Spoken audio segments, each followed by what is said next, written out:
Dengan berpuasa lillahi ta'ala, Rasulullah sallallahu alaihi wasallam memberikan informasi, man shoma ramadana imanan wa ihtisaban ghufira lahu ma taqaddama min zambihi. Nigi nasa mapuasangi ramalang semata-mata nasa tepet lori puange ya dampanget dosana pura laloe mamua mangujui. Allah mengampuni dosanya orang yang berpuasa lillahi ta'ala.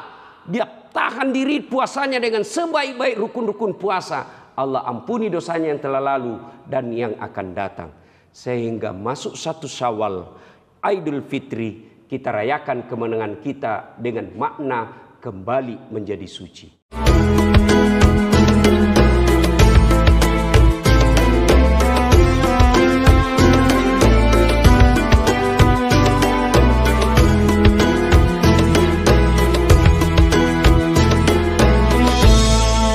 Apabila diterjemahkan secara fikih yang berarti menahan diri, makan, minum, berhubungan badan secara sengaja dari subuh sampai maghrib. Ini definisi fikihnya.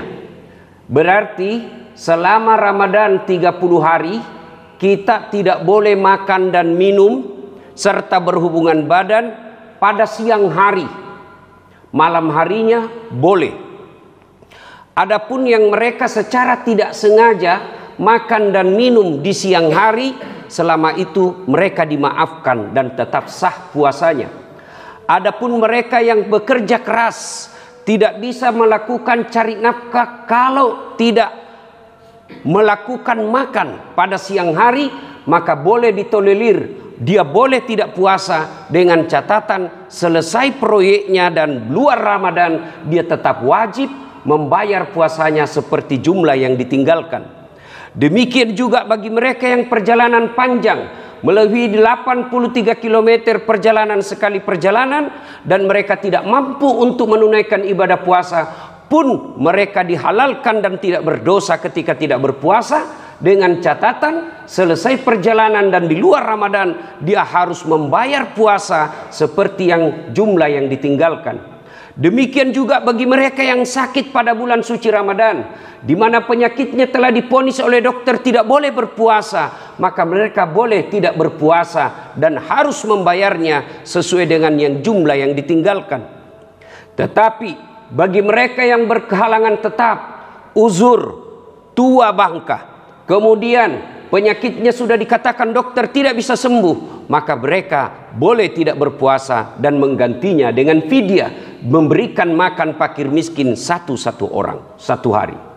Sidang Jumat yang saya muliakan. Lalu bagi mereka yang tidak musafir, tidak dalam bekerja berat, mereka tidak sakit, tidak ada halangan sama sekali, lalu mereka meninggalkan puasa 1 hari, kata Nabi, biar kau ganti 1 hari itu dengan 1 tahun penuh puasa, tidak sama nilainya ketika kau dengan sengaja meninggalkan puasa. Alhamdulillah, kita semua puasa, tapi bukan puasa sekedar menahan lapar, minum, dan berhubungan badan. Kalau hanya itu yang dimaksud kategori puasa yang hakikat, sesungguhnya kita tidak lebih dari binatang yang berpuasa. Ada ayam yang berpuasa tidak makan dan minum ketika mengeram. Kalau hanya sekedar tidak makan dan minum, sesungguhnya bukan puasa itu yang dihendaki oleh Allah Subhanahu wa taala. Meskipun secara fikih itulah puasa. Kalau tidak makan, tidak minum, tidak berhubungan badan dalam Ramadan dan dia lakukan lillahi ta'ala, sudah gugur kewajibannya. Tapi nilai puasa yang diharapkan oleh Allah Subhanahu wa taala, yang diharapkan membentuk jati diri kita sebagai muslim, tidak ada faedah apabila kita tidak bisa mengendalikan diri. Karena puasa sesungguhnya makna terpentingnya adalah pengendalian diri. Air putih, nasi, hubungan suami istri bagi mereka yang memang suami istri sesungguhnya bukan haram, halal. Air putih tetap halal, nasi tetap halal, istri tetap halal, tapi dikendalikan. Kapan? Sudah pi maghrib. Itu artinya bahwa orang yang berpuasa, jangankan yang haram, yang halal saja dia mampu tahan dirinya. Bapak mau lihat faedah hasil dari puasa Bapak selama Ramadan ini, bukan sekarang, karena Bapak pasti tidak akan berani makan di siang hari. Mau lihat hasilnya puasa tak nanti bulan 11 yang akan datang ketika pilkada. Kalau Bapak mampu menolak serangan fajar, itu aslinya berhasil puasamu, tidak seperti pemilu yang lalu. Tapi kalau serangan fajar kau tidak mampu tolak, sesungguhnya puasamu, kata Al-Nabi, tidak mendapat apa-apa kecuali lapar dan dahaga. Anda berdagang, kalau ada di sini kasir, toko-toko kecil, toko-toko supermarket, Indomaret, Alfamaret dan sejenisnya, ada uangnya pembeli 100 rupiah lalu kau ganti dengan permen, dan dia tidak ikhlas, sesungguhnya tidak ada gunanya puasamu karena kau ambil uangnya orang, meskipun 100 perak. Kan dia bilang sama nilainya. Apa betul itu gula-gula sama dengan 100 rupiah? Mau kau dikumpulkan itu gula-gula? Cukup satu bungkus bayar pakai minyak goreng? Tentu tidak. Maka orang yang tidak menggalikan haknya orang, sama hukumnya kau makan uang haram. Begitu juga tukang parkir. Kalau kau minta pembayaran parkir 2.000 dan itu notanya harus 2.000, dan kau ambil, kau tidak sobek notanya, sama, itu namanya pungli. Tidak ada gunanya puasamu. Kalau orang korupsi Pak 10 miliar masuk neraka, di dunia nak nikmati jitu 10 miliar. Punah parkir jah. Dan itu bertumpuk. Anu bicu masih puluh nasi puluh, mati hatimu. Nah gara-gara anu bicu emu kau anggap enteng. Maka saudaraku, latihan Ramadan sebulan Ramadan ini bukan sekedar menahan makan dan minum, tapi membiasakan diri untuk tidak menyentuh yang bukan hak kita. Karena orang berpuasa, air minum itu halal Pak, tapi tahan pura pijuk magharibi. Orang yang sukses puasa, jangankan yang bukan haknya, yang haknya saja kalau belum tiba saatnya tidak boleh. Itulah makna yang terpenting dari puasa.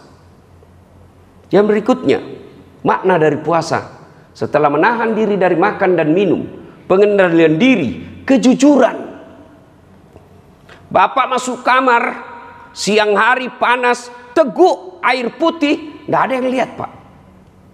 Tidak ada yang tahu kecuali Allah Subhanahu wa taala. Kenapa Bapak tidak lakukan minum secara sembunyi-sembunyi, makan secara sembunyi-sembunyi, lalu keluar lagi seolah-olah tidak makan 2 hari? Bapak bisa lakukan, tapi kenapa kita tidak lakukan? Karena kita tahu Allah melihat kita. Ini kau pegang anak muda. Kalau ini kau pegang, insya Allah selamat kau dengan hubungan perzinahan. Barangkali kau bisa terhindar dari CCTV di tempat redup-redup di rumah kosmu. Tapi Allah tahu makna orang yang berpuasa dengan baik. Dia mampu yakin bahwa Allah selalu melihat dia. Yang ketiga, makna dari puasa itu adalah berbagi. Bagi kita yang sama Ramadan baru puasa, coba rasakan. Hari pertama loyo betul kita. Hari kedua makin loyo. Itu baru kita tidak makan dari subuh sampai maghrib. Dan baru 1-2 hari. Bagaimana saudara kita yang berhari-hari kadang makan secukupnya. Maka sesungguhnya orang yang berpuasa itu, nilai yang ingin dipetik adalah tenggang rasa tepo seliro. Orang yang baik puasanya tidak membiarkan tetangganya kemiskinan sementara dia berlebihan. Orang yang baik puasanya, dia tidak bahagia melihat orang yang susah dalam hidupnya. Orang yang susah di sekitarnya, ada orang susah di sekitarnya menjadi beban pikirannya. Itulah hasil dari puasa. Mari kita koreksi diri. Kalau sudah ada nilai-nilai itu dalam diri kita, alhamdulillah, adalah makna dari puasa. Dan sesungguhnya yang keempat, makna puasa yang kita hadirkan ini adalah menghapuskan dosa dan kesalahan atas yang kita lakukan selama ini. Bapak punya dosa dan kesalahan selama ini, melakukan maksiat kepada Allah Subhanahu wa taala, masuk Ramadan dengan berpuasa lillahi taala. Rasulullah sallallahu alaihi wasallam memberikan informasi, man shoma ramadana imanan wa ihtisaban ghufira lahu ma taqaddama min zambihi. Nigi sama puasangi ramalang semata-mata na tepet lori puange ya dampanget dosana pura laloe mamua mangujui. Allah mengampuni dosanya orang yang berpuasa lillahi ta'ala. Dia tahan diri puasanya dengan sebaik-baik rukun-rukun puasa. Allah ampuni dosanya yang telah lalu dan yang akan datang. Sehingga masuk 1 Syawal, Idul Fitri, kita rayakan kemenangan kita dengan makna kembali menjadi suci. Semoga ada manfaat, lebih dan kurangnya mohon dimaafkan. Barakallahu li wa lakum wa izzazil mu'minin, innahu huwal ghafurur rahim.